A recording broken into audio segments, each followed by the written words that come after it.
இனிய காலை அனைவருக்கும். பசுமாட்டில் பால் கறக்கலாம், ஆனால் காளை மாட்டில் பால் கறக்க முடியுமா? முடியாதுல்ல.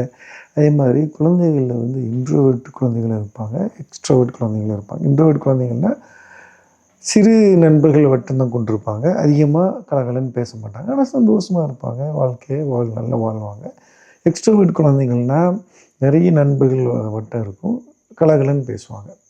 ஆனால் வந்து நம்ம வந்து பெற்றோர்கள் என்ன பண்ணுறோன்னா, எக்ஸ்ட்ரோவர்ட்டாக இருக்கிற குழந்தைகள் தான் வந்து நார்மலான குழந்தைகள்னு நினச்சிட்டு, இன்ட்ரோவர்ட் குழந்தைகளை சில செய்கைகள் சொல்ல வற்புறுத்துகிறோம். உதாரணமாக, வீட்டுக்கு விருந்தாளிகள் வந்தால் அவங்கள்ட்ட போய் பேசு, டான்ஸ் ஆடு, பாட்டு பாடு அப்படின்னு சொல்லிட்டு. ஆனால் ஒன்றும் மறந்துடுறோம். அதாவது குழந்தைகளுடைய பிஹேவியரில் ஏதாச்சும் தப்பு இருந்தால், அவங்க சேட்டை பண்ணுறாங்க, பொய் சொல்கிறாங்க, திருடுறாங்க அப்படின்னா நம்ம திருத்தலாம். ஆனால் அவங்களுடைய பிறவி குணமான பர்சனாலிட்டியில் வந்து நீங்கள் ஃபைன் டியூன் தான் பண்ணலாமா ஒழிய, ரொம்ப வற்புறுத்தி திருத்தினா அவங்களுக்கு தாழ்வு மனப்பான்மை வரும்.